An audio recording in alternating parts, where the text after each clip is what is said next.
যুদ্ধবিরতির পরও গাজার মানুষের ক্ষুধার যন্ত্রণা দূর হচ্ছে না।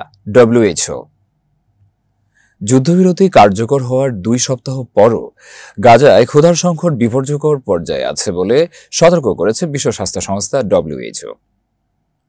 গতকাল বৃহস্পতিবার ডব্লিউএইচওর প্রধান তেদ্রোস আধানোস গ্রেবিয়াসুস গাজার মানুষের ক্ষুধা নিয়ে উদ্বেগ জানিয়ে সতর্কবার্তা দেন।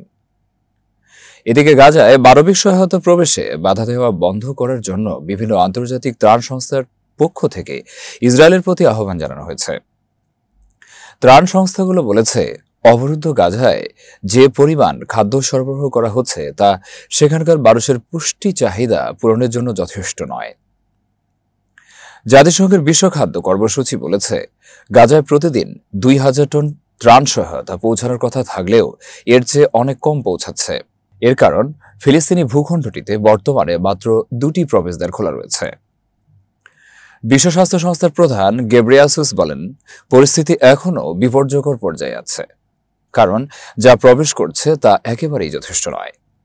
তিনি আরও বলেন, পর্যাপ্ত খাদ্য না থাকার কারণে ক্ষুধাজনিত সংকটে কোনো পরিবর্তন আসেনি। গত বুধবার জাতিসংঘ সতর্ক করে বলেছে, গাজার অন্তত 1/4 মানুষ প্রচণ্ড রকমের অনাহারে ভুগছেন। এর মধ্যে 11,500 জন অন্তঃসত্ত্বা নারীও আছেন। জাতিসংঘ বলছে, অপুষ্টিজনিত এ সংকট গাজায় পুরো এক প্রজন্মের উপর ভয়াবহ প্রভাব ফেলবে। জাতিসংঘ গত বুধবার সতর্ক করে বলেছে, গাজার অন্তত 1/4 মানুষ প্রচণ্ড রকমের অনাহারে ভুগছেন। এর মধ্যে 11,500 জন অন্তঃসত্ত্বা নারীও আছেন।